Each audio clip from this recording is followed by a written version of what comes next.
Hello everyone, welcome back to George and James book show. I must tell you, I always say this to you, I know I'm boring, but I really enjoy making these videos. I also have to say to you, we are struggling a little bit with the sound. We're using the same equipment as always, but our studio has changed in the sense that we discovered some water leaks in one of the walls, and when we had to break a hole in the wall, we found out there's actually two walls. And that's a story by itself. I don't know, the people who had this hotel guest house before us here in Phuket has really did amazing work, amazingly bad. But anyway, so we discovered that and we had to break a hole through both walls and to ensure that the tunnel which they created artificially is now aired out and therefore there's like a hole in the wall with little doors covering it. But that also means, of course, the sound integrity of the room is now compromised. And then on the fourth floor, which is just above me, because I'm on the third floor now. Yeah, we were building a penthouse and a gym for Rebecca and myself, my wife, who's the driving force behind the Legacy Conversation channel. So again, if you really want to know more about the military history of South Africa, more than what is in my books, or what is confirmed in my books. And the funny thing is, the books were written before the Legacy channel came to being, which is a story by itself. I was basically stuck in Switzerland because my wife is Swiss American. I joined her there. It's basically the only country in Western Europe which I can go to without being arrested or harassed at least or whatever, you know how it is. And I didn't like Switzerland at all. In fact, I hated Switzerland. And many reasons. I actually made a video on it why I say so. You can go and look at it. You'll be shocked. You'll be shocked. I know most people will say to me, it's such a beautiful place. Yeah, man, it is. It's a beautiful place. God really made a fantastic effort there, but you know, sadly, when there's a Swiss, or a swine as I call them, and I was angry. I was angry with God. I said, Lord, why did you bring me to this horrible place? I mean, I don't belong here, and we obviously don't like each other, and we're never going to find each other. And so I had a dream, not like a vision, but a dream. You know, I had this feeling. I woke up one morning and I said to me, go and speak to the army. And I said, Lord, I will obey your command if it's from you. Of course, you test all spirits. Of course, you do. And but I have to tell you, I have to warn you that there's a problem here because I'm from the police, South African Police Counterinsurgency Units, later from the Shadows, and we don't really like the army. And to be frank, we really don't like us either, especially the generals because we were so successful. Just jealousy, man. Jealousy, I'm telling you. We even copied the way we operated with a unit called 101 Battalion. It's just a copy of a police unit called Kufut. But anyway, doesn't matter. Got the feeling again, go and speak. Stop your nonsense and go and speak to army. And so I called a special forces friend of mine called SW Fourie, wonderful man. And he was a bit of a legend in special forces for the 10 years he was there in the army. Special forces, explosives expert. And I said, yes, we've been talking about writing your book, and I've written dozens of books. I tell you what we do, mate. You start talking, I'll record you, and we tell your whole life story on Legacy Conversations. And it's also fascinating, the name Legacy Conversations was, the first idea would have been Legacy Interviews. And then I got another feeling, and he said to me, no. I told you Legacy Conversations. Why? Because there's a huge difference. And the conversation is not an interrogation, it's not an interview. It's a very different mindset on how you do things. And so, so that's why it became conversations. And the legacy means it's something you leave behind. In other words, it's for you to come and tell your stories for your children, grandkids. And those following you can actually know who you were. It's important because you can judge a man by the way he speaks and what he looks like. he looks you in the eye or not. That doesn't work in Africa, by the way, because Africans don't really like looking you in the eye. And I myself hate looking people in the eye simply because I'm not in love with you in the first place. If I stare at your eyes, I stare at my wife's eyes only. And besides that, I can see real anguish and pain and things in your eyes, which disturbs me. So I would always put dark glasses on. Yeah, I know. The James Bond look. You would look around them. Yeah, I'm also famous for not closing my eyes when I kiss my wife because I want to know what's going on behind us while we're kissing. Mm. It's funny the things which training does to you. I joke about that aspect quite often in the books. We have two main characters, you know, Angelique and Foxtrot, where she doesn't take that kindly of being kissed with eyes open. But that's how it is, man. You don't. I don't even close my eyes during prayer because if you stand on parade and you close your eyes, there's a damn good chance of you going to collapse, pass out. So you don't do that.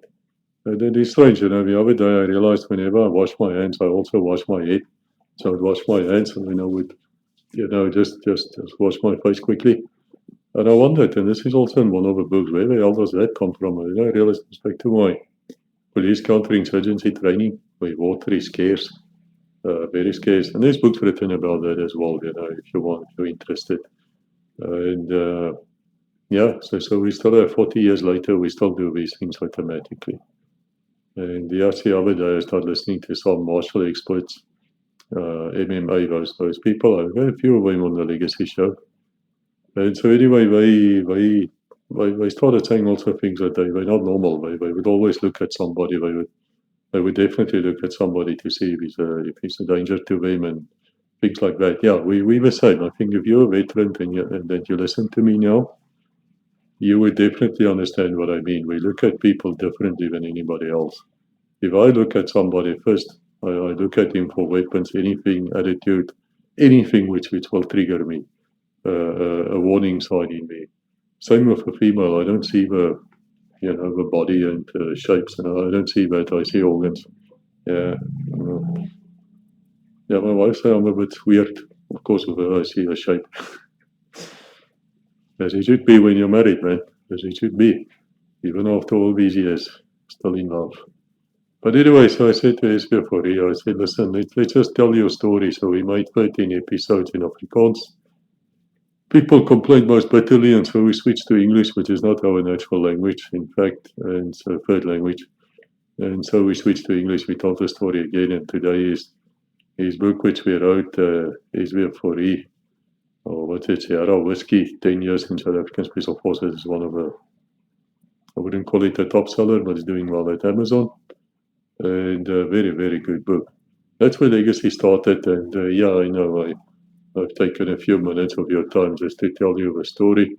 So let us get to the subject of today.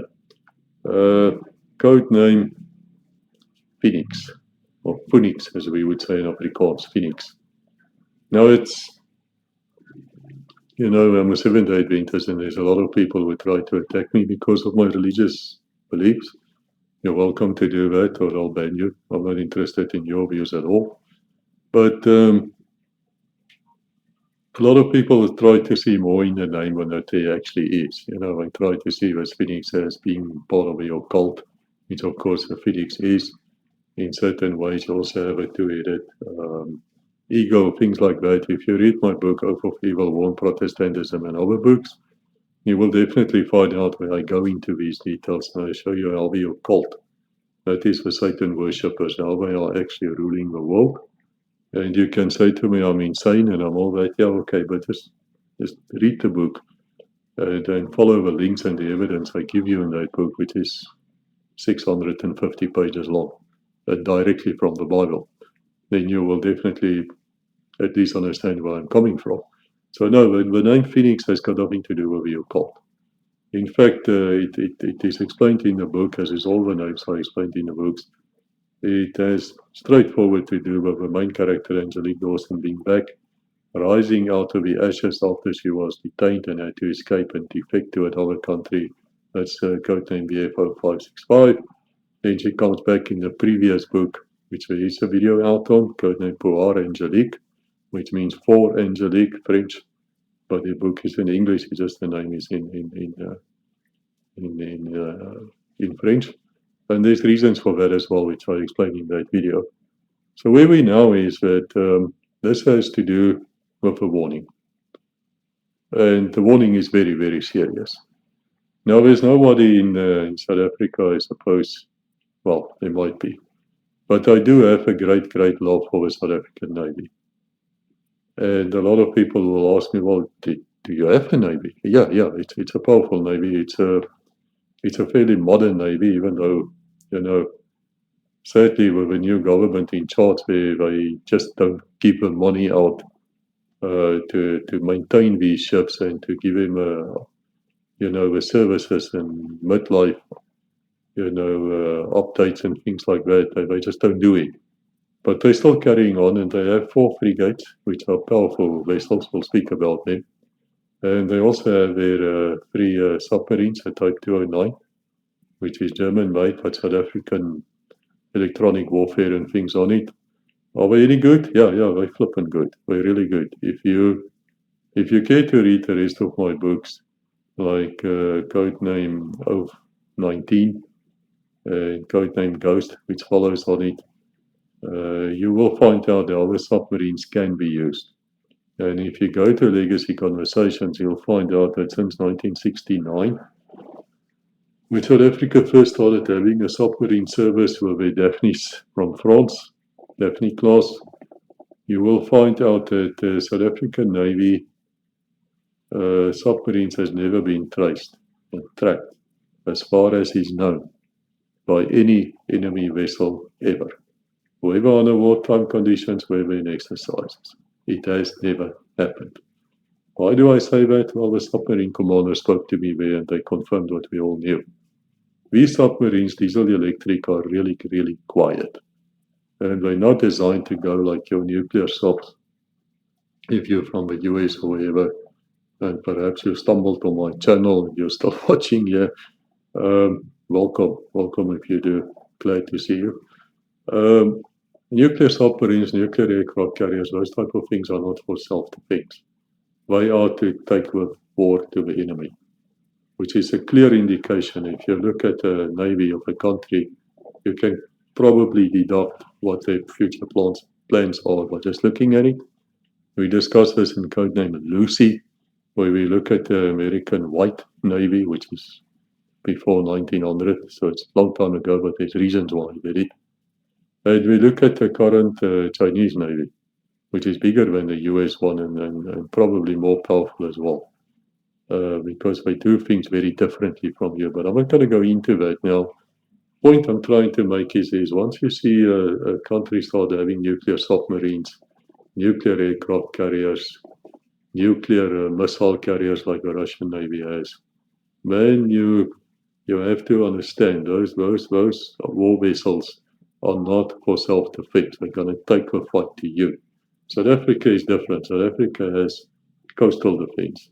We're not interested in going fighting with you on the other side of the ocean. Why the hell would we? But these Navy vessels is very, very capable of intervening in Africa. And what do I mean like that?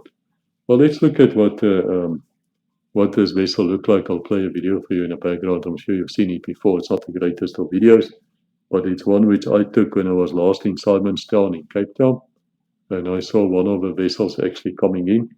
As irony would have it, that is the very same vessel which in this book, Codename Phoenix, is actually sunk. Of course, it's not really sunk. It's just, it is one of those scenarios. Can it happen? Is it possible to happen? Why do we write it like that?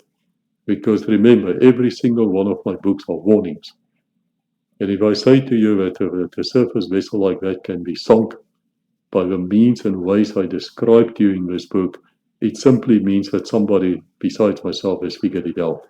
And it simply means that in the shadows we raided a place and we found a hard disk and documents, we investigate that, and then we find the plans to create Q ships to do exactly what's playing off in this book. It is a warning. It's a serious warning, and it was taken seriously.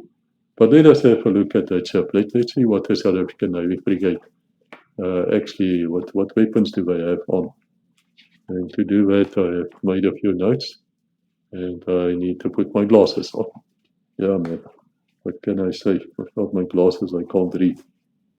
In the first place, these ships are actually quite big. If you stand right next to them, they're big. But of course, that's relatively speaking. If you're used to an aircraft carrier or something of a Chinese type 055D destroyers, they would be bigger. But you're still talking about a fairly large ship, and they're very well armed.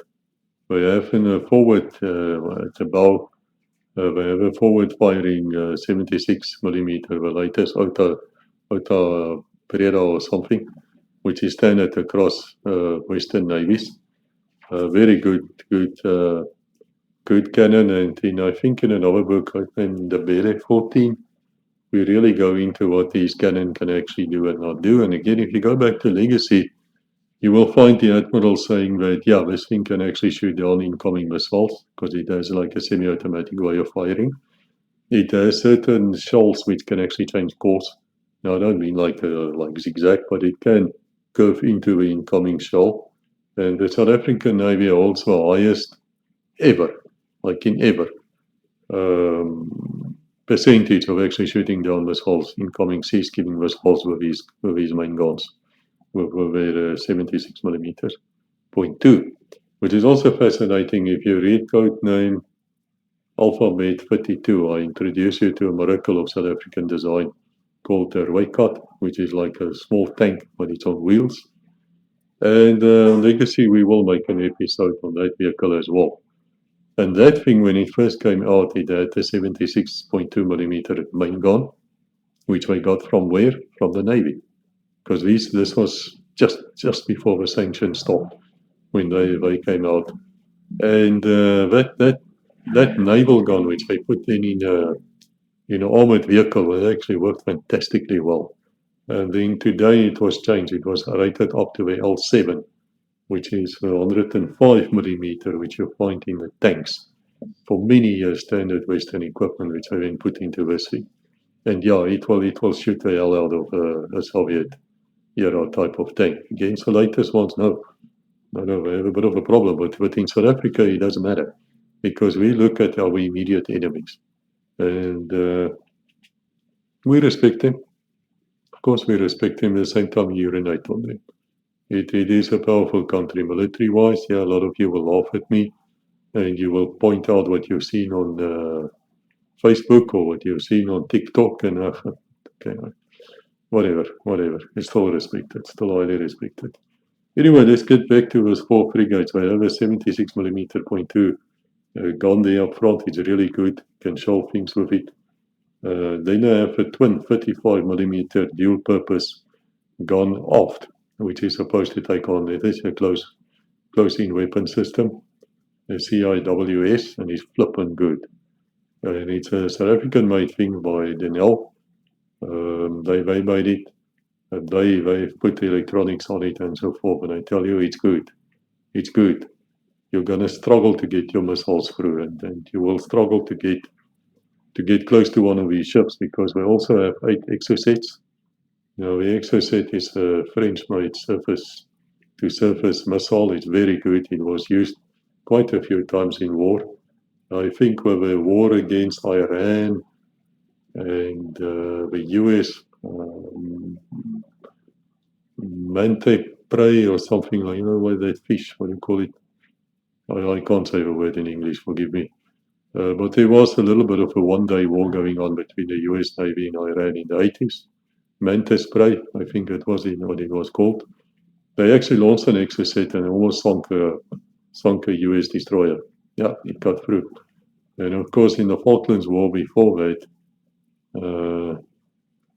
is it Prayer Mantis? Prayer Mantis? I can't remember. Forgive me. It's in one of the books. What I read, this. I wrote in this series alone. There's 55 books in it. I can't remember everything. Forgive me.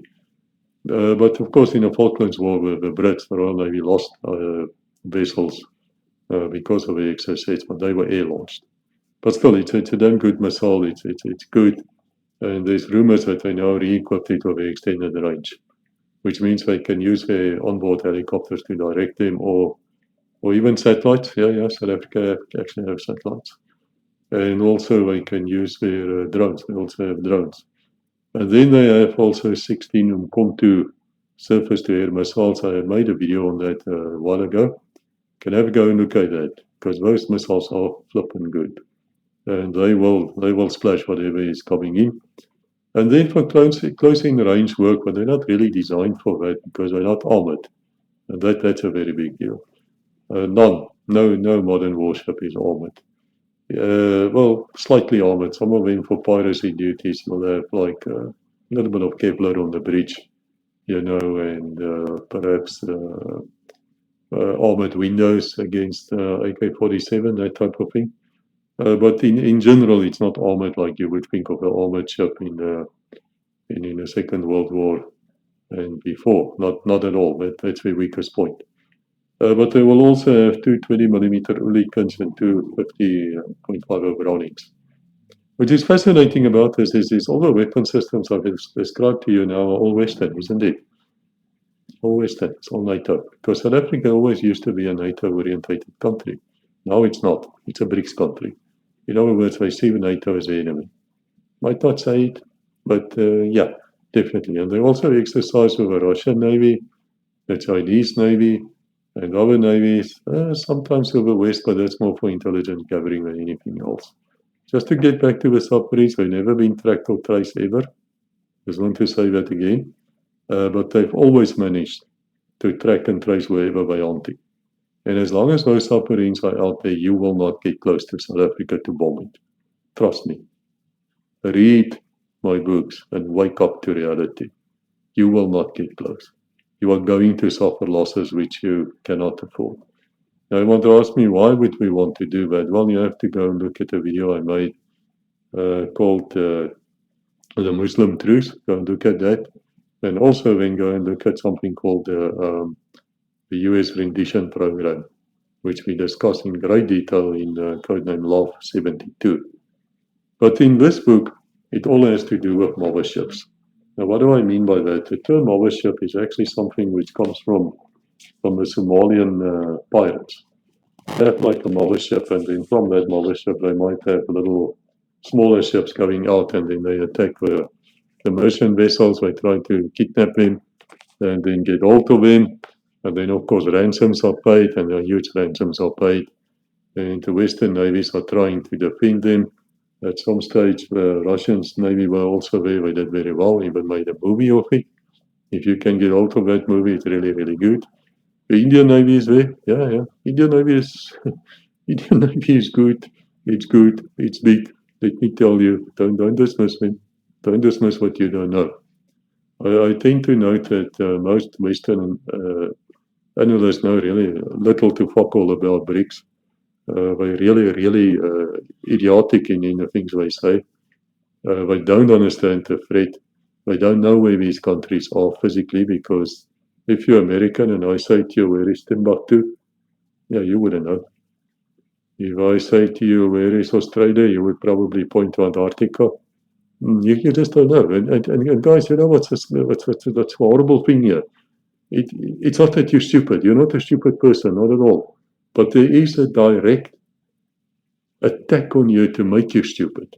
Your school system, the food you eat, all those things are designed to make you stupid, so that you can be controlled, so that you can become the second beast of the Bible. If you don't believe me, because we look at it from the outside, we see more than you, please go and read Oath of Evil, The War on Protestantism, and follow the links which is in that book, and you will suddenly find out what's happening to you.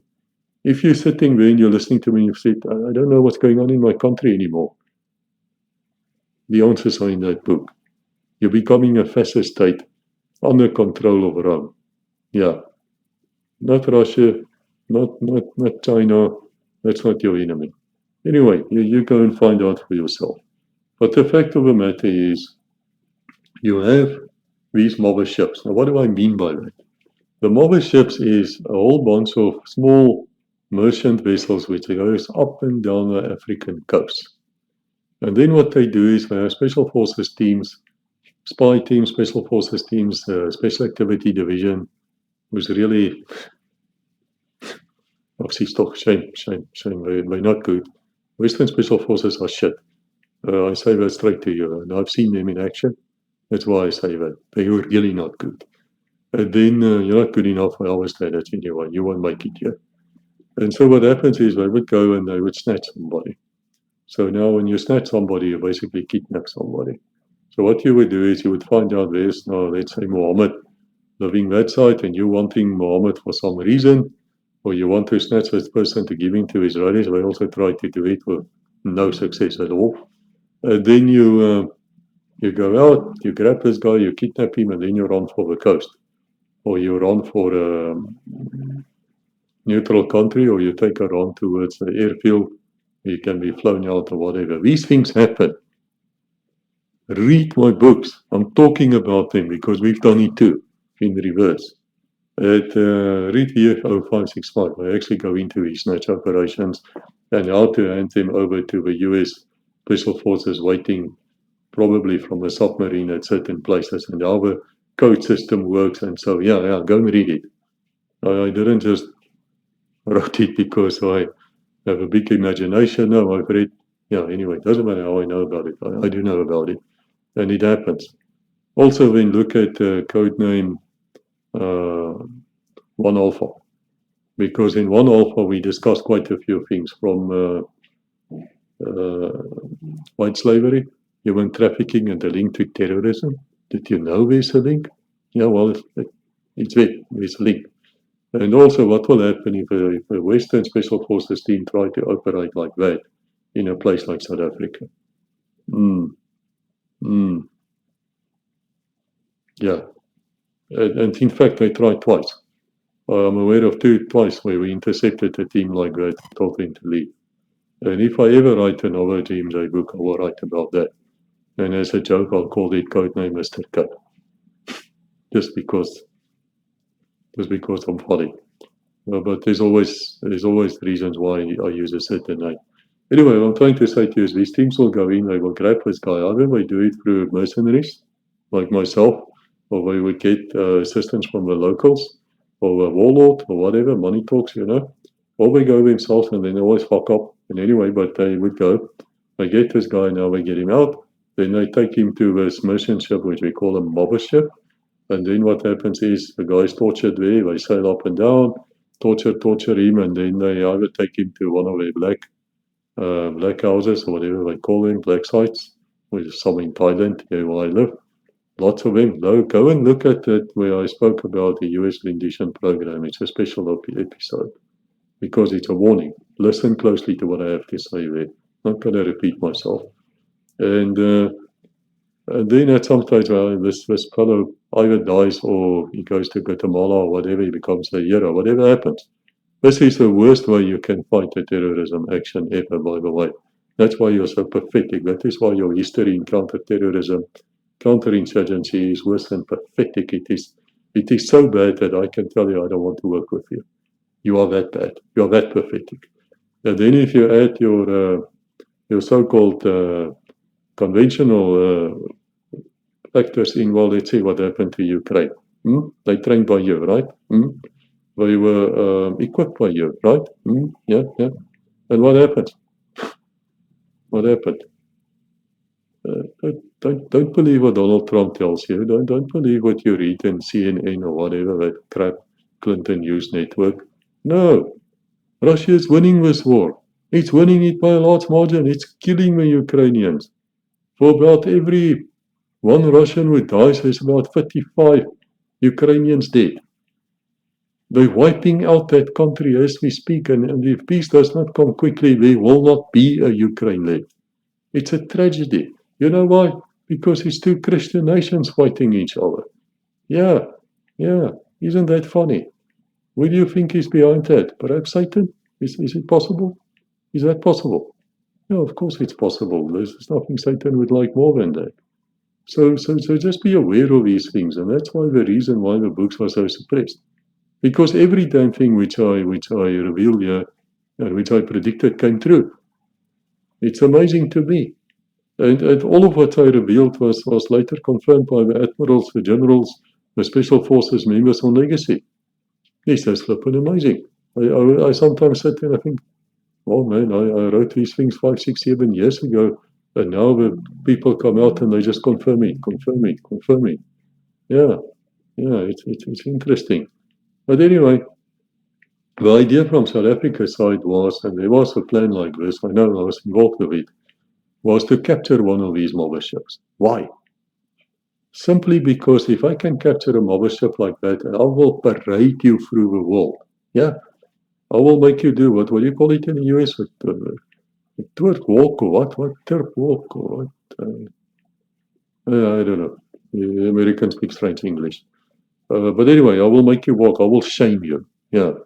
The same what happened to your pilots in Hanoi and in Vietnam, where they walk down the streets, all bow down, being beaten, spitting upon.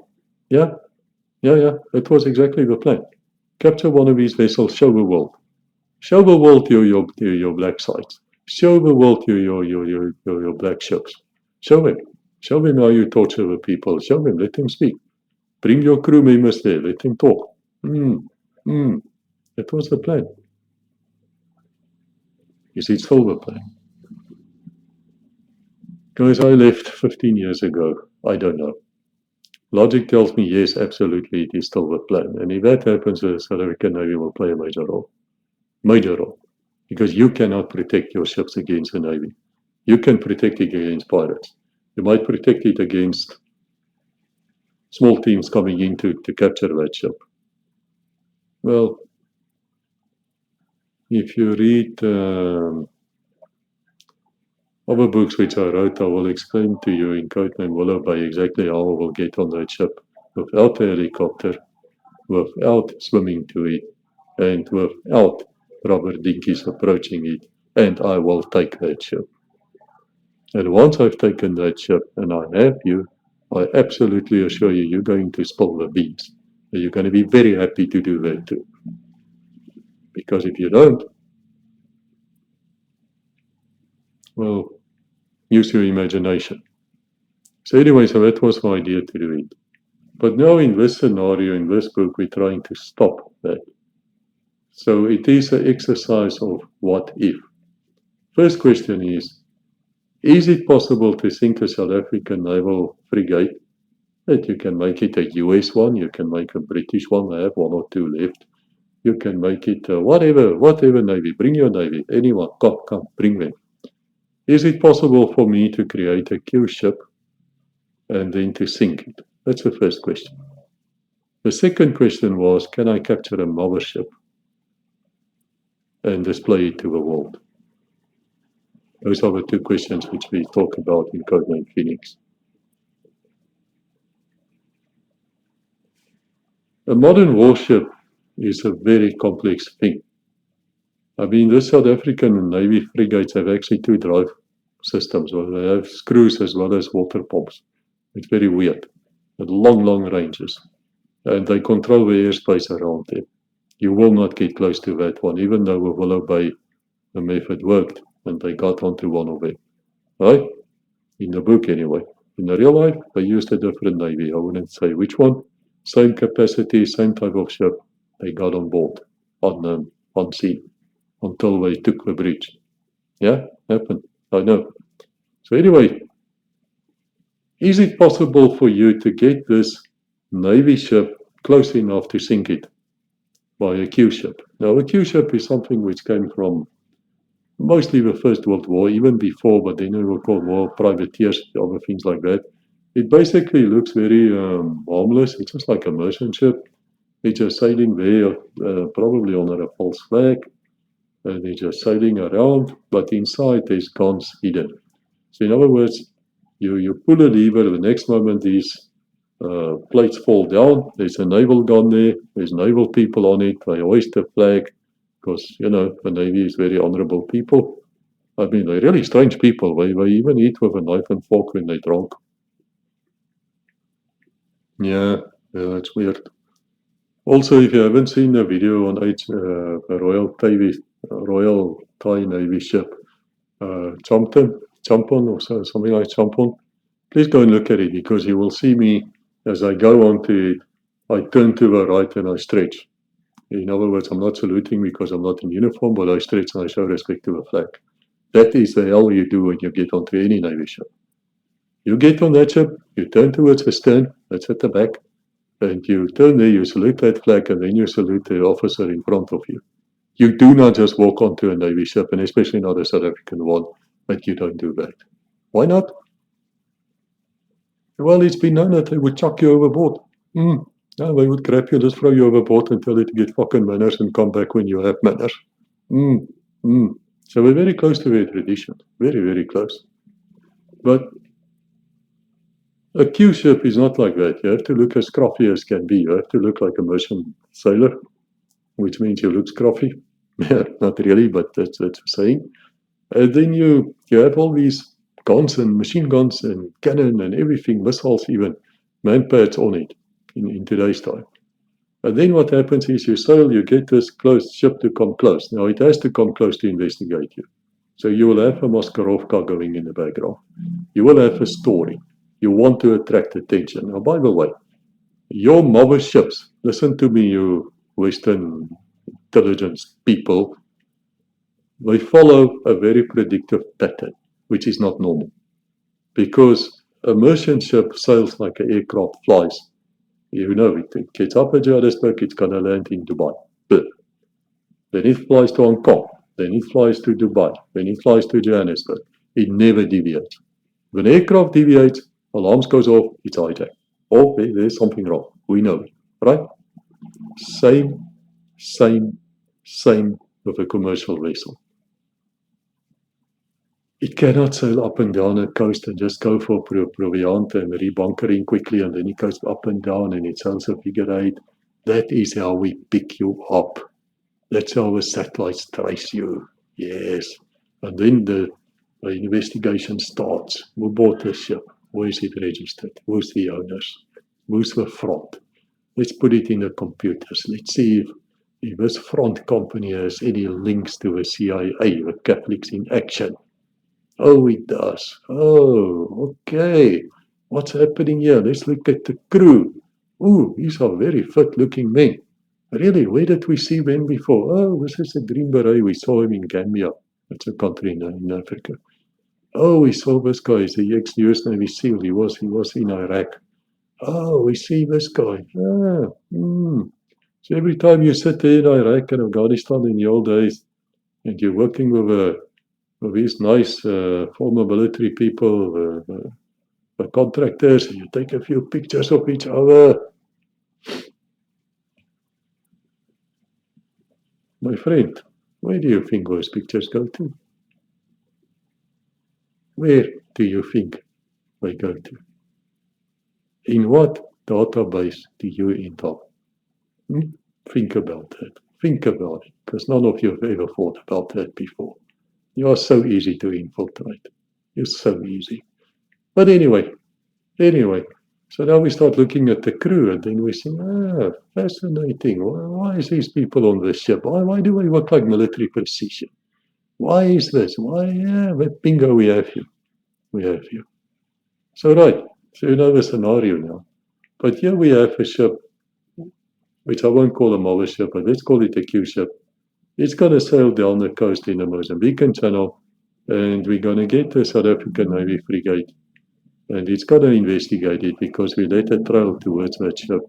And it's got to get there, and one hell of a fight is got to break out. Now, you have two problems. Well, you have three problems. The first problem is if it has a Roy Falk attack helicopter on board, and it must be, it might have, you're in serious shite. Because that thing is a killer. It's a killer. If you don't believe me, go and look what test pilot Trevor Ralston say on Legacy conversation about that very helicopter. Go and look at it. Tens of thousands of people did. That thing is fantastic, and it features a lot in my books. If that thing is around, you have to take it off. You've got to take it off.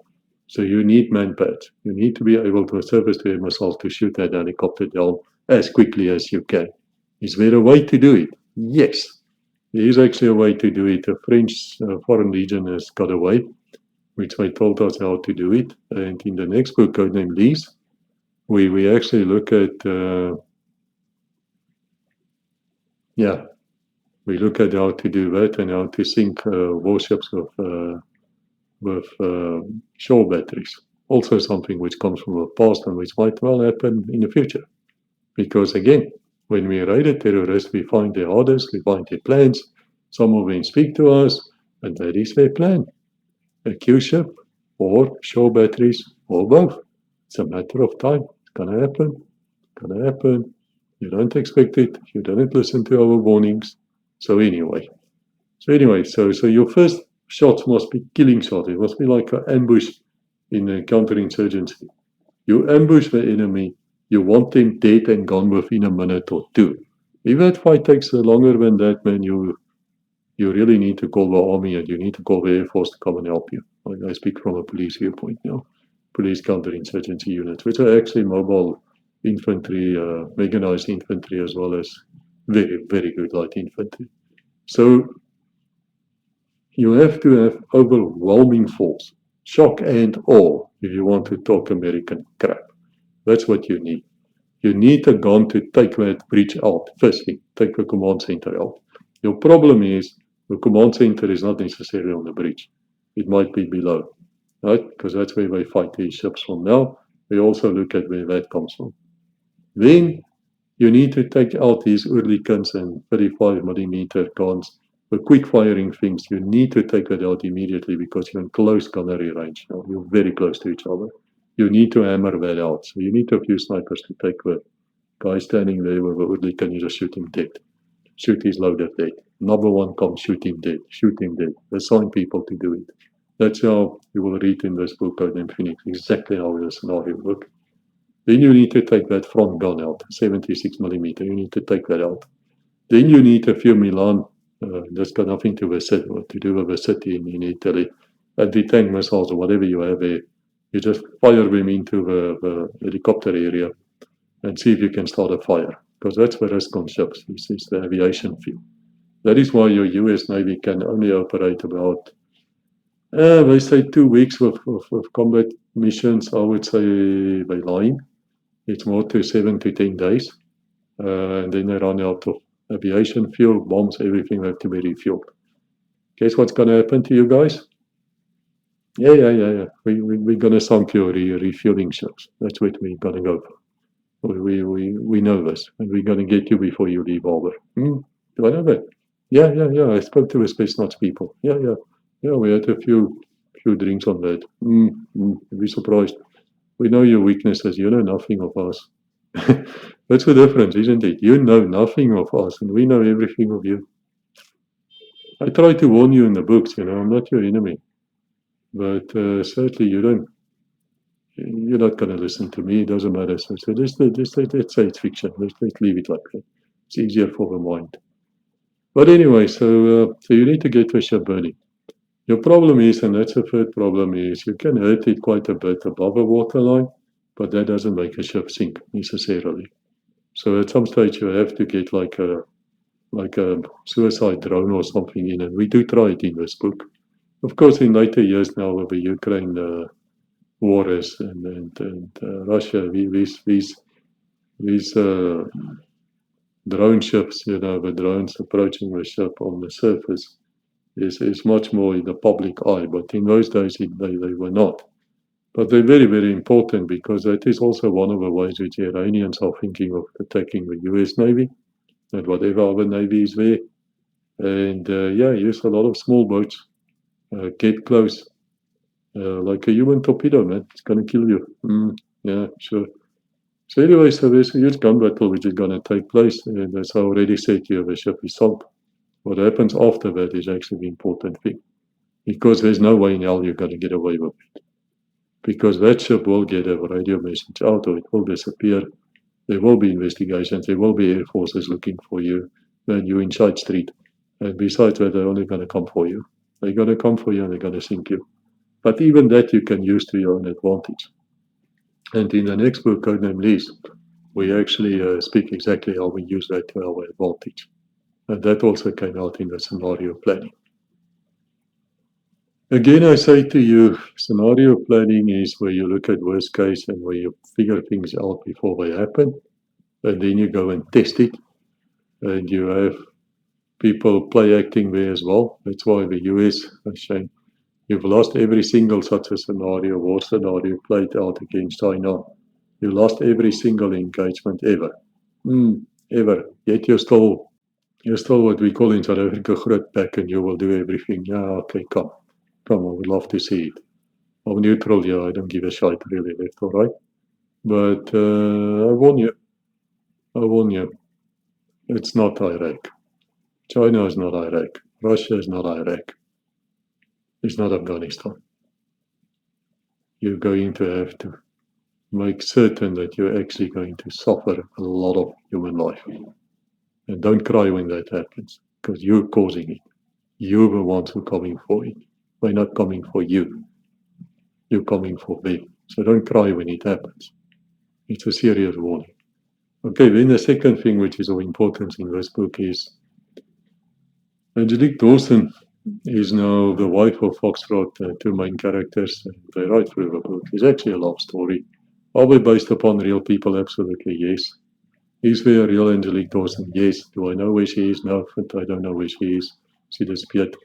If I knew where she was, I would most certainly not tell you anyway. Not even where I think she is. I don't know. Foxtrot, those people, everybody in the books actually is based upon someone. Every one of them. Even me. I'm also in the books. But you would have to read a bit to find out which of the characters is based upon me. And there was nothing heroic about me as well. So I want to say that, and I was not in special forces.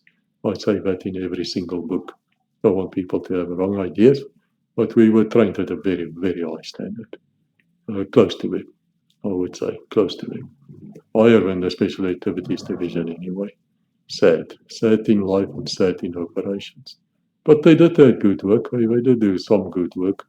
But mostly they are, like these Israelis these days, they're overcomplicated. And they can't get the job done without massive support. And they are well known, they're identified. And so I don't see them as a factor, actually. Yeah, the main purpose in life is just to fuck up and let the war continue, killing the wrong people. That's just my opinion. But anyway, Angelique Dawson is also now involved. She's wounded, yes. She's pregnant, a few months pregnant now, 2-3 months pregnant with her first child, with their twins, which are actually born later, Lise and Odette. There's books called after them as well. Do they exist? Yes. She's wounded in a firefight with her former teams, the assassins. Poisonous bullets, she almost dies. We talk about that in Codename Lise. And it is one of the great moments in the entire series, what happened there, because it's based upon something real, where she actually leaves her armored vehicle to go and rescue one of her people, and in the process she's shot. Yeah. It's fascinating, when I say these things, I actually see it playing off. Lots of things playing off. So anyway, so that is what the book is about. It's a warning. It's a warning that Q ships are there under terrorist control, as we would call them. There's a warning that naval vessels can be sunk like that. And it's a warning that there are actually plans to do it like that. And that's what the book is about. And it's a fairly substantial book, over 300 pages, like most of them. Most of them are 400 pages. I really enjoyed writing it. There's 2 other books in the Eggbreaker series, which is a series inside it, or 4 actually. The first one is codename Puar Angelique, then it is this one, codename Phoenix, then it's codename Lise, and then it's codename Dawson. And I will speak about Lise and Dawson at a later stage. Book is available on Amazon on audio in English, as well as in hardcover, softcover, and Kindle. I'll leave the links for you below. I hope you read it. I hope you learn something from it.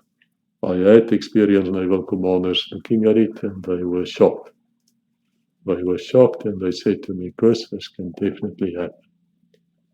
And that they start taking precautions? Yes, I'm glad to tell you. Is there much you can do about that? No. Your little machine gun and your little Browning and your Hurricane is not going to help you. Your only way out of this is you need to stay far away from that Q-ship. And you need to be on war stations already. If that thing looks like it starts kind of shooting at you, you need to attack first. And you need your attack helicopter circling it. And if you don't do that, well, as they say, we will read about you in the news. God bless until we meet again.